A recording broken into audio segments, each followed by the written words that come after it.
Hey, what's going on, everybody? In today's video, we will be changing the PCV valve in a 2021 Subaru Outback.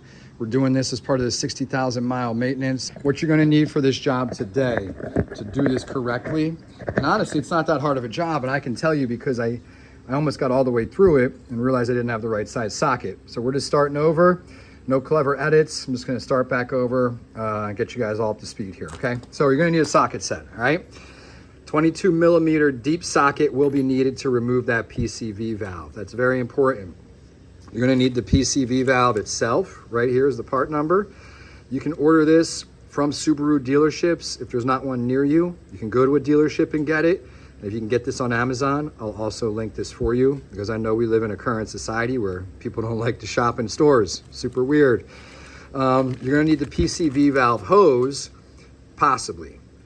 But my thought is just replace it anyway if you're in there, right? It's easy, it's cheap. All right, here's the part number for this. You're gonna need some kind of thread sealant. Teflon tape was recommended as one option, but also you can use a thread sealant like Permatex. This is good for up to 400 degrees, all right? It's good for sealing things like a PCV valve, actually. Research that, it's good to go. You're gonna need some gloves. You might need a flathead screwdriver to get the hose off. I don't have a picture of my shop towels, but you need some shop towels just to keep yourself clean, okay? Now let's take a look inside the Outback here, and I'll talk about where this is gonna be located and what you probably have to do to get to it, all right? Now, some YouTube videos, they say you can do all this without removing the intake hose here, but man, just take this off. It's really simple.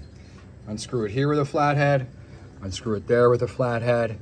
All right, keep these hose clamps attached to the hose, it's just easier. Just slide this off and it'll come out of the way over there. All right, so you can see the hose here. Let me zoom in. It's right in here. You can see that little bit of white. All right, that is your PCV hose. That's gonna go down under here to the PCV valve.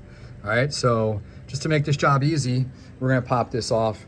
We're gonna access it under there. Okay, so let's get started. We're gonna, like I said, flathead screwdriver. I'm just gonna loosen this clamp. All right, loosen it enough, you can just slide it off. And do that over here.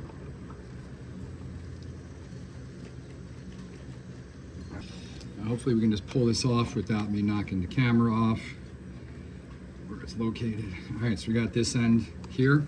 Reach in from the front. And hey, another tip, working on your car, I always like to take my belt buckle and put it to the side, so that way I'm not gonna scratch my wife's car or my car, all right? And honestly, if you're working on someone else's car, then you should already know that. But anyway, you know me, I just like to offer those like John Kruk type tips. Yeah, right here is our PCV valve hose. All right, as you can see, it's right here next to the throttle body.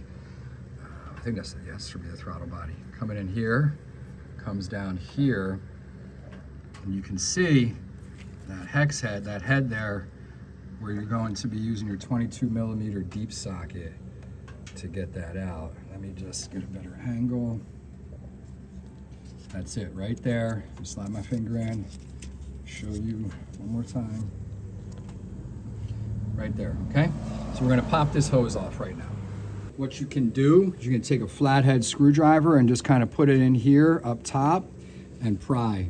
That's gonna help. So let me see if we can just pull this off.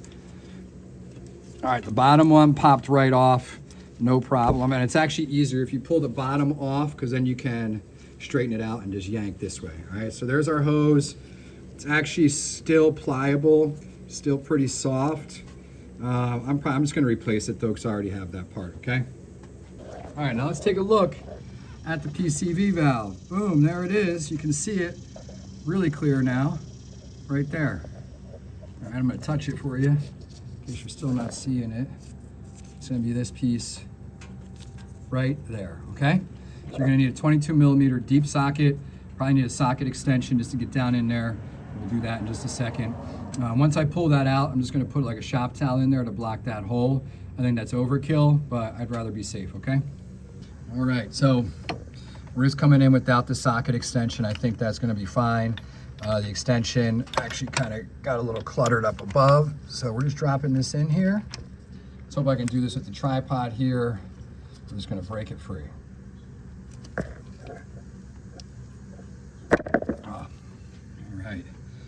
That was a little easier than I thought it was gonna be. Again, man, reading on some of the forums, it's like, this is like next to impossible. I don't know what people are doing. All right, let's see if I can get in there now. Let me get this camera out of the way. 22 millimeter deep socket. I'm gonna pop this off. I don't know if I'm getting this off. Let's check. Yep, all right. It's really not as hard as I thought it was. Put my light back in here. High-tech stuff, guys. All right, so we got it here. Got it to pop off with a few turns of my socket, that 22 millimeter deep socket, all right? I'm gonna reach in by hand. It's hot because, like I said, I warmed the engine up, which made the hose coming off a lot easier. All right, here we go. Let's get this piece off. Out of here, take a look at it. So we're gonna clean that off. We'll prep the new one, and we'll get it put in here. All right, here is the new PCV valve. Hear that rattle? Good. Old one.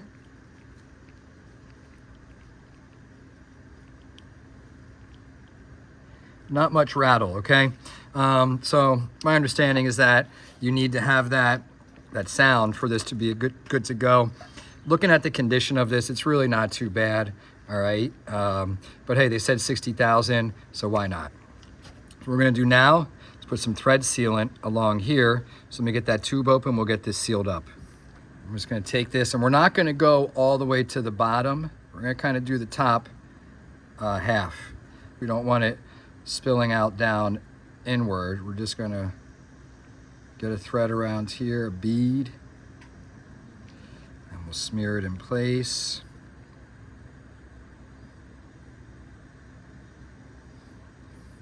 And when I took this off, I did see that they had sealed it prior. At the factory, there was some thread sealant that I had to scrape off to prep the area, okay? All right, we got a good amount on there. All right, so we're gonna get this in by hand first. Then we're gonna torque wrench this down, 18.4 pounds per foot-pounds, sorry. It's like 100 degrees outside right now, and I'm in a hot engine, so forgive me if I'm not grammatically correct the whole time. Just be sure not to cross-thread it, okay? It's not difficult. Just watch what you're doing. Drop it in straight. And look, you're gonna feel if you're cross-threading or not. Like once you kind of get this going, make sure it's seated properly, okay?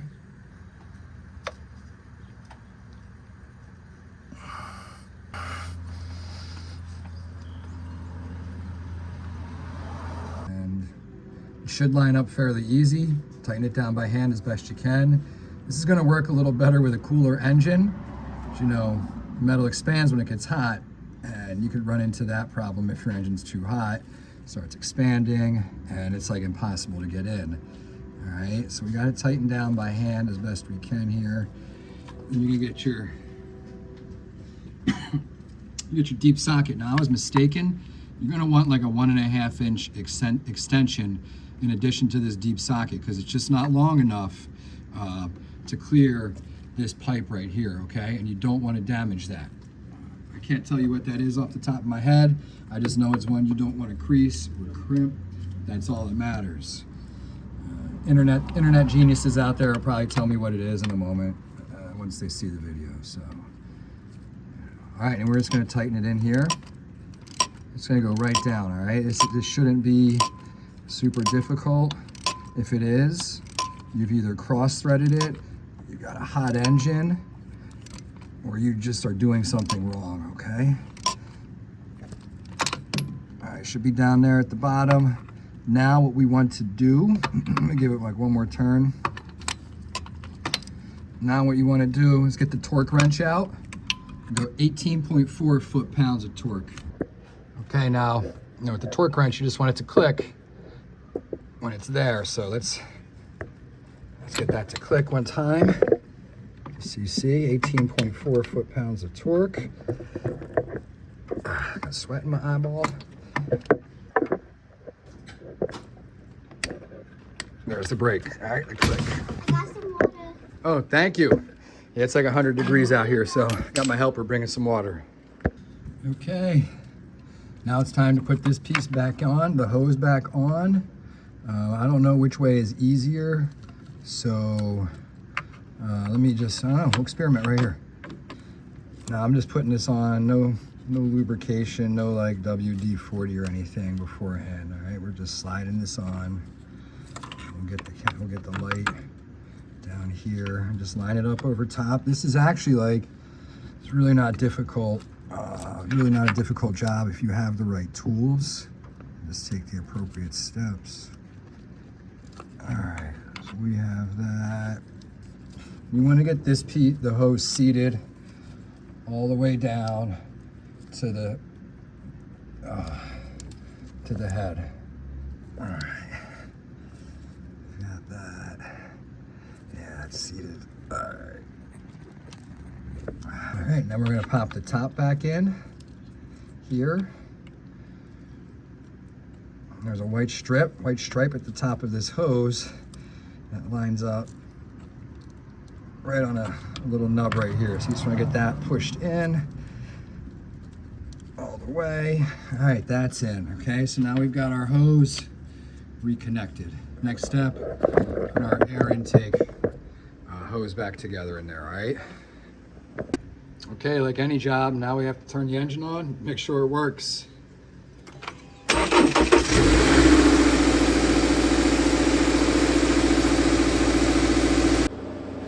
Okay, those are the steps you're going to follow to replace the PCV valve in a 6th generation Subaru Outback.